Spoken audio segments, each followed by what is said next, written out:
Hey guys, it's Dima from DimusTech, and today we're going to test some viruses on not exactly our own machine.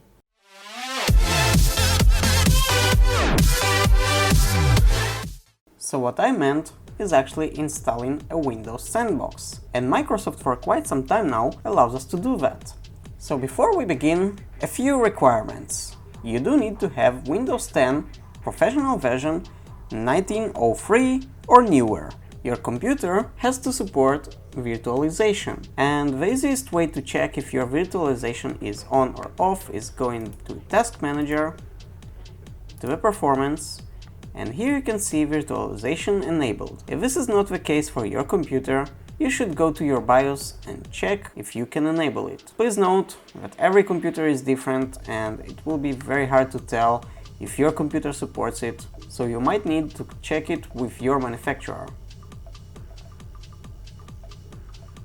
How do we install the Windows Sandbox? Hit Start and type in Turn Windows and you'll see Turn Windows features on or off. Hit that, go to the button, and here you can see the Windows Sandbox. Mark the V and hit OK. This will install it, and it will require a reboot after it finishes. Without this reboot, it will not work. Now that it finished, hit Restart Now. Now that our Windows is up, we can go to Start and search for Windows Sandbox. And here it is. Now before we actually run it, we should do pin to taskbar and pin to start if we want to access it quicker. Now let's hit on that and hit yes.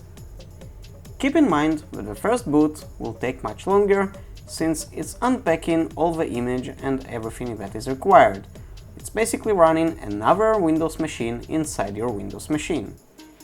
Now we have a totally clean Windows machine inside our Windows. And this machine has no relation to our original Windows except a few little things. So obviously the connection is going through our real connection, and we don't have here any apps that we already own. We don't have here any accounts, and we shouldn't. The only thing is that we can copy and paste things from our Windows to this Windows without an issue. So I already copied putty.exe, which we can paste here. Basically, let's say that putty.exe was something that I didn't know what it is. I wasn't sure if I've been sent something real or a virus. I could just check it here without any hesitation. So as you can see, this is a real putty, nothing special. And technically I don't have any exe file that contains a virus or something malicious, and there is no exact antivirus software here, so you can install something and actually test your putty.exe or whatever it will be. Same goes for Microsoft Edge. You can start it and, I don't know, try any malicious website, though its homepage is already malicious enough, I guess. So as you can see, Microsoft runs here. I'm just kidding, obviously, this is the official Microsoft website. There's nothing malicious here, or I should say, shouldn't be anything malicious. And you can install anything else like, I don't know, 7-zip or any browser, anything that you like. Keep in mind that after rebooting or shutting down this machine, it will be totally erased and work as a new machine.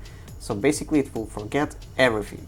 Now, though this environment is safe to actually test whatever exe file you have or whatever you want, keep in mind that if you'll go to some malicious website and enter your username and password, you still will get hacked. I mean, there's no way around it. If you enter your credentials, obviously. What you can test here is some malicious websites that you don't usually trust.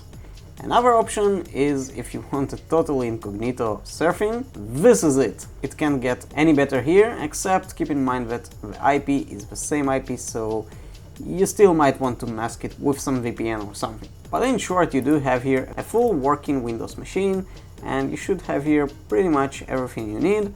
Keep in mind that it's a very basic installation, and I guess we can go to the settings and see it's about or something and see what it's here. And as you can see, it does have a weird device name. It will still show your hardware and things like that. It will have Okay, that's quite an older version actually.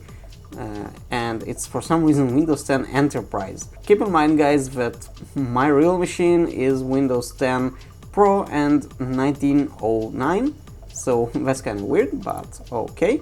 I guess we do update it from time to time. Let's go to clipboard so we can enable here this thing as well. And basically you can actually do some tutorials here. It might be actually comfortable to reconfigure things here. And if we'll go full screen for a moment, you'll see that it looks like an RDP and it pretty much works kind of similar.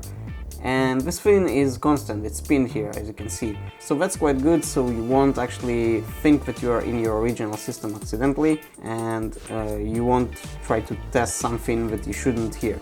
Now again, if you want to fully actually check some exe file or something, obviously scan it with antivirus software or something, and you can install antivirus here instead of your original machine if you don't want to install it for some reason or something. It will work here.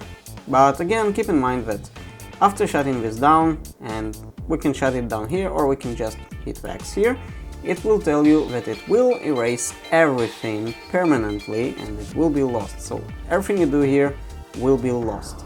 For now, we will click OK and turn it off. And now if we'll go again and open it again, we'll see that it's as good as new. And as you can see, we don't have our putty, and if we would have any other apps installed here, they will be removed. Thank you for watching this DimusTech episode. If you enjoyed this video, click the subscribe button and hit the bell so you won't miss any future video. And I'll see you on the next one.